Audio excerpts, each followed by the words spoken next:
The first warning wasn't a siren. It was a single, clean spike on the threat display. There, then gone, like something on the ground had blinked awake just long enough to ask a question. Are you here?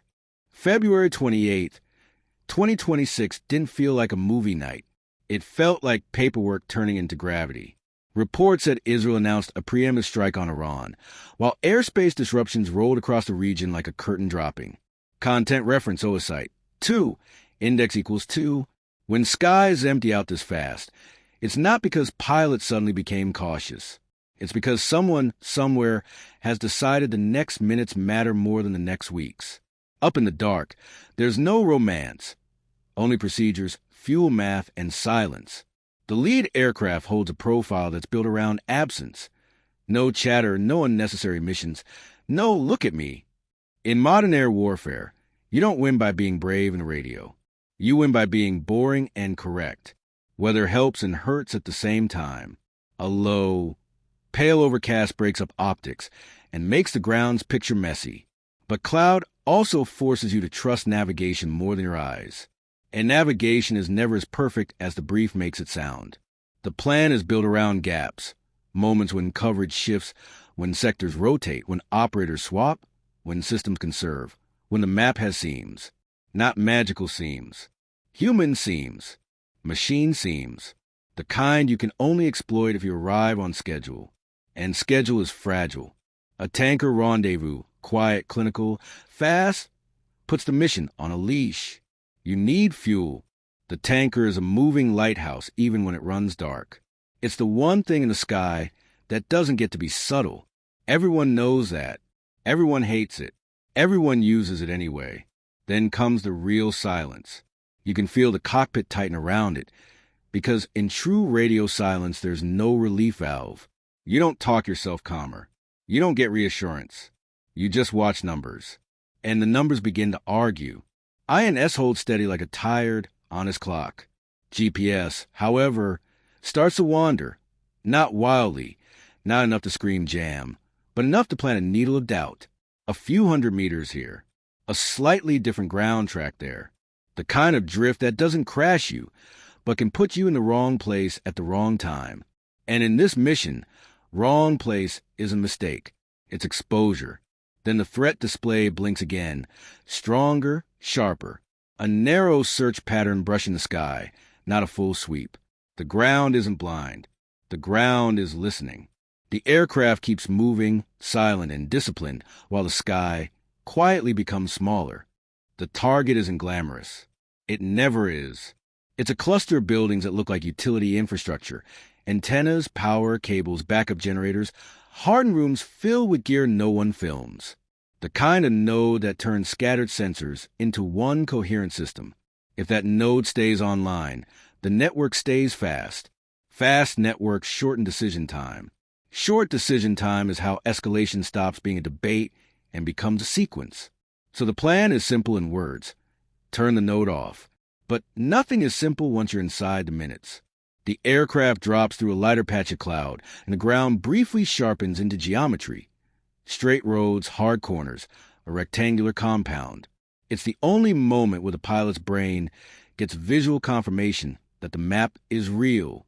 And that's when the ground changes the rules. Radar behavior shifts. Not just one emitter, but a pattern. Like someone on the other side has been told to stop conserving, stop rotating, stop waiting, and start hunting. The threat display doesn't scream lock. It shows something worse, rising probability. It's the kind of shift that forces a decision. Do you keep the original line and trust stealth and timing, or do you bend the route and risk arriving late? Arriving late is lethal, because the window is not a metaphor. It's a set of overlapping conditions. Who is looking where, what frequency is active, which sector is prioritized, what the cloud is doing, what your navigation thinks your position is. If any one piece slides, the entire window narrows to a slit. The pilot chooses discipline over instinct.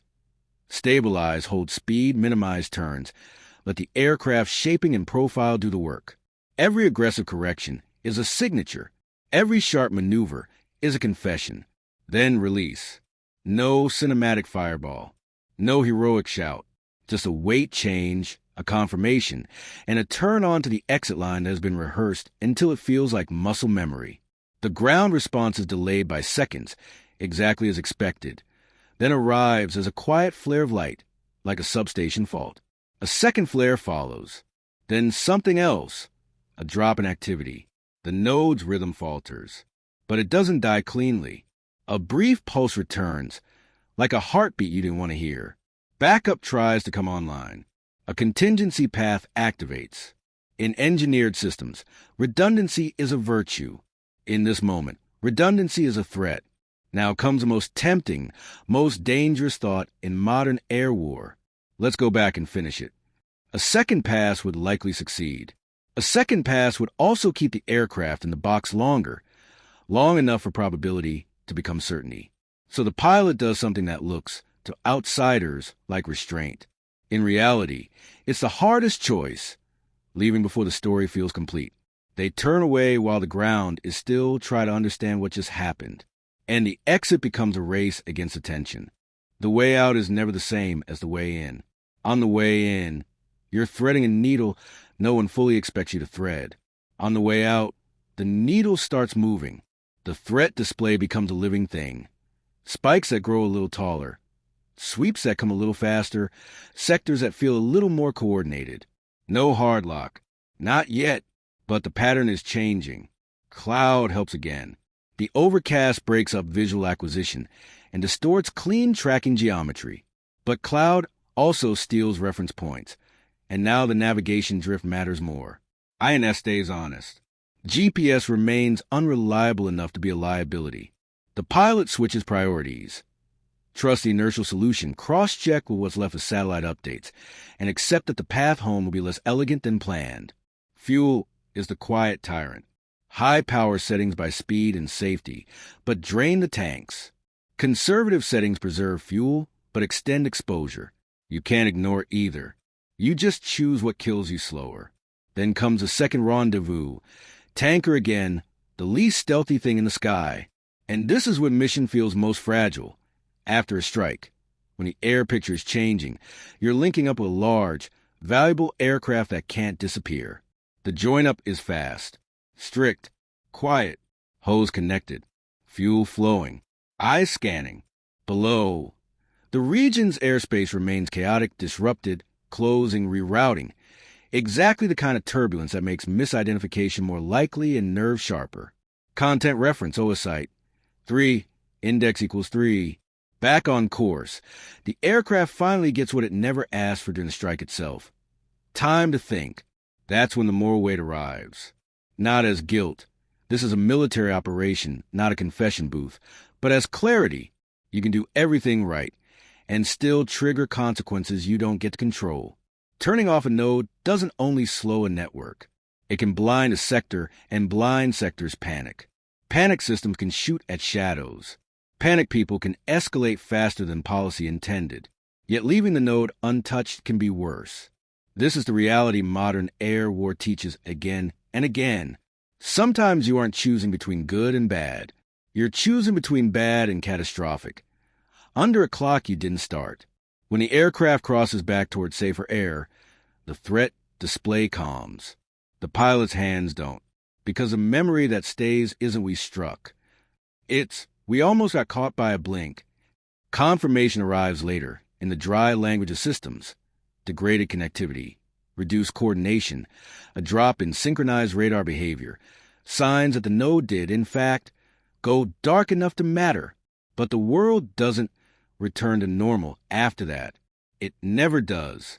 The day continues with reaction, statements, closures, uncertainty, air routes emptying, borders tightening. Everyone watching for the next move.